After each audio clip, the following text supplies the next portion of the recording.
৪ বছরের এক কোলের দুধের শিশুকে বলি দেওয়ার চেষ্টা, চাঞ্চল্য গড়বেতায়, গ্রেপ্তার রঞ্জিত রুইদাস সহ ৫।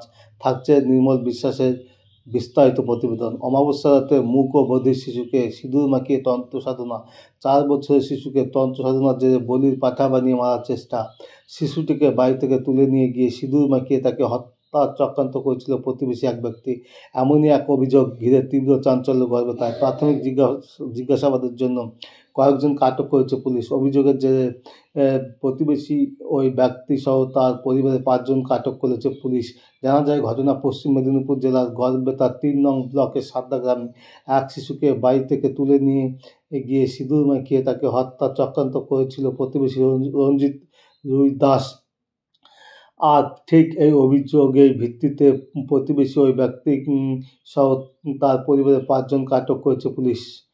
অভিযোগ, সাদ্দা গ্রামের প্রতিবেশীর দুধের শিশুকে তার মা বাড়িতে ঘুম পাড়িয়ে বেরিয়ে যাওয়ার কিছুক্ষণের পরে ফিরে এসে বাচ্চাকে দেখতে না পেয়ে খোঁজ শুরু করেন।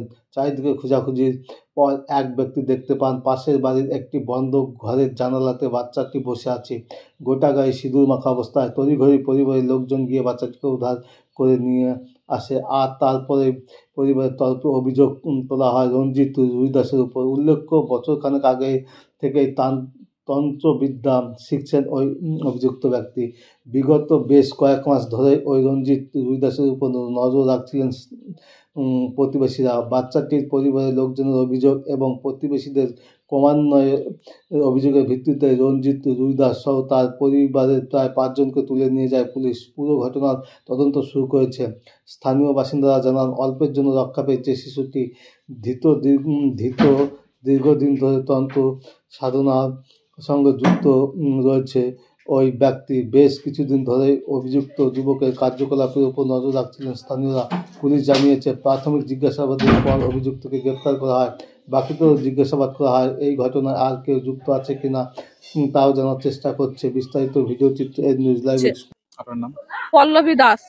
ও কিছুই করেনি, ও কামাখ্যা গেছিল, যে সেখানে 1 মাস ছিল, থেকে সব কিছু শিখে এসে কাউকে কিছু না করে আমাদের ঘরে ঝামেলা করছে।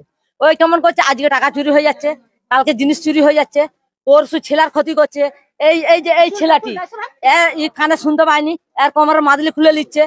এই আমরা বলছি ওর ফাঁসি চাইছি, ও আমার ভাসুর এত বড় সর্বনাশ করছে, ও আমার নিজের ভাসুর এত বড় সর্বনাশ করছে। আমার কিন্তু ক্ষতি করেনি, একটা রুমে আছি বলে তাই আমার ক্ষতিটা করতে পারেনি। আমার দিদিরা ক্ষতি করছে, আমার বোন বড় ক্ষতি করছে, দিন দিন পয়সা চুরি হচ্ছে। কি কারণে চুরি হচ্ছে, কিসের লাগা চুরি হচ্ছে? ও কি করে, তান্ত্রিক করে কামাখ্যা গেছিল বিদ্যা শিখতে, দিয়ে এসে তখন ওর ঘরে 6 মাস একই রকম বিছনাগত হয়ে আছে। আর ওর ঘরটা এলআইসির মতন চলছে, মাছের মাংসের পিঠায় বানায় এলআইসি চলছে। আর আমি খেতে খেতে মরে আছে, আমরা তা তো খেতে জুটানি, আমি ঘর করছি, আমার খেতে জুটানি। আর ওর আমার ভাসুর এলআইসি চলছে। কি করে সারাদিন শুয়ে থাকে, তার এলআইসি চলছে। ঘরে হারগর আছে, ওই তো ঘরে উপরে ঘরে তাও হারগর আছে। হ্যাঁ, কেমন হারগর? পুলিশটা ঢুকেছিল হারগর গেলে ওই যে সব শিকড় বাকর, এই লাল শালু মালুগুলো আছে, ওগুলো তো আমরা খুলিনি, আমরা ভয়ে খুলিনি। শালু মালুগুলো আছে, ওগুলো ভয়ে তো খুলিনি। এই যে এবারে দিদি তোমরা না এই ব্যবস্থা করতে পারো, এবারে আমি একটা